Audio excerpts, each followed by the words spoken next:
Hey guys, welcome back to my channel. Today I'm going to show you my two favorite exercises that strengthen the muscles of your low back. So I'm going to show you the two exercises and I will give you variations of each, so some variations that are a little bit easier and ones that are a little bit more challenging to find kind of the right place for you.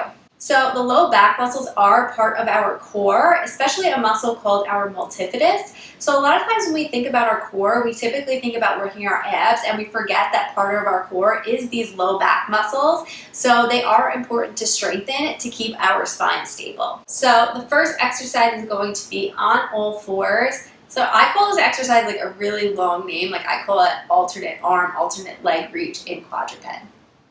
But I think the more simplified term, I think people call it bird dog, maybe. So feel free to, if you have a mat, fold it up to make it a little bit more comfortable for your knees, or place like a towel underneath your knees so that it's a little bit more comfortable for you.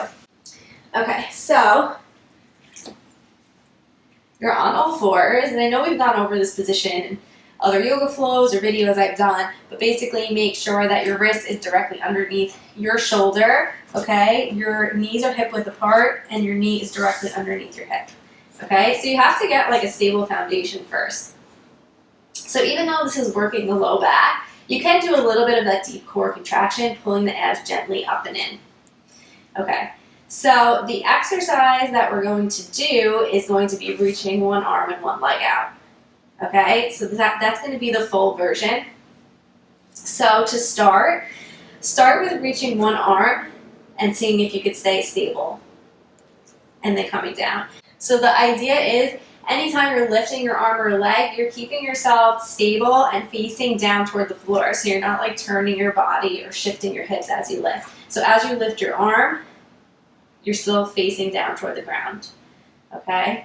As you lift your arm, you're still facing down to the ground. So lifting the arm is stage one, and you just switch on and off. So stage two is moving your legs, so kicking one leg out and back, and then the other leg. And you'll feel this a little more in the low back compared to just moving the arms. So when we kick the leg back this way, it also does work your glutes, but what I want you to make sure is that you're really not lifting high, so when you lift, you keep your toes pointing down toward the floor, so you're trying to keep the front of your thigh pointing down toward the floor. So you're not turning your toes out this way to lift higher, because then we're really not getting into the muscles we want. You have to keep your hips square, and you can do that by keeping that foot or the toes pointing to the floor, like I said. So you're holding here and then down. Lifting out, keeping the toes down and back, okay? So that's stage two.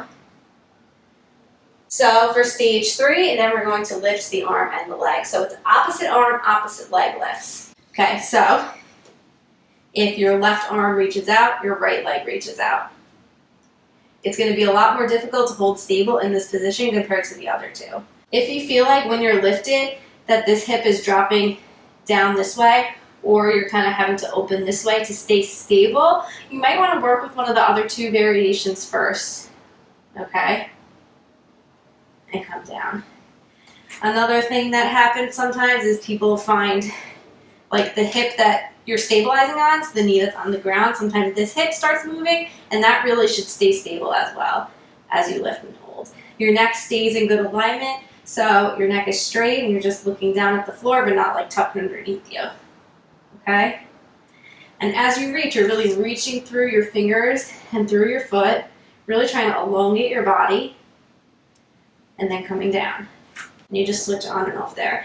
With any of these variations, you want to make sure you're keeping the back stable. So especially when you're doing the full variation, you want to try to keep your back flat. So most commonly, people might overarch here. What I mean by that is kind of like letting the belly fall too far down to the floor. So to counteract that, you kind of just do that gentle engagement of the abdominal muscles, so pulling the abs up and in, and that'll help keep your back stable. When you do this abdominal contraction, make sure you're always breathing, not holding your breath. So that's a great low back strengthening exercise. Typically, I recommend doing, say, 3 sets of 10 to 12 reps. You could kind of play with it. You could progress up to 4 sets of that exercise, but do whatever reps you can. If you could do up to 15 reps, but if you feel like you're losing your alignment while you're doing it, then just cut down on the reps a little bit. So the second way that I like to strengthen your low back muscles is a reverse plank. So it looks like this.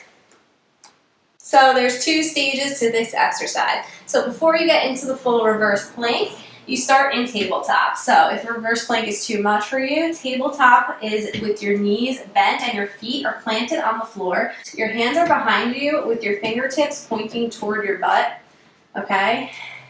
So you're gonna lift the chest broad here. Now from here, you're gonna lift your hips up off the floor, and this is a tabletop position, okay? So with your head position in this exercise, you're going to have your chin slightly tucked, and you could look straight out in front of you, or you could look gently up toward the ceiling.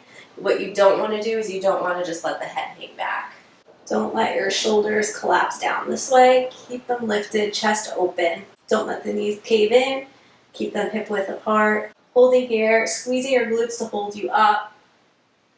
Trying to lift high and not let yourself drop down, okay? So that's stage 1. Stage 2 is the full reverse plank. So your weight's going to be more on your heels and your knees are straight. Your arms are going to be in the same position as before, so your fingers are pointing toward your butt and you lift up from here. Always breathing through all these exercises, never holding your breath. With this one, I kind of like to look up toward the sky. And you're really kind of squeezing and lifting here, not letting yourself fall. So you're going to feel this in the glutes too. Again, no slumping into the shoulders. Keep yourself lifted, chest open, and lower down. With those 2 exercises, just don't lock your elbows out. Your elbows are relatively straight, but they have like this micro bend in them. They're not locked out, especially if you're hypermobile. That's not great for your joints.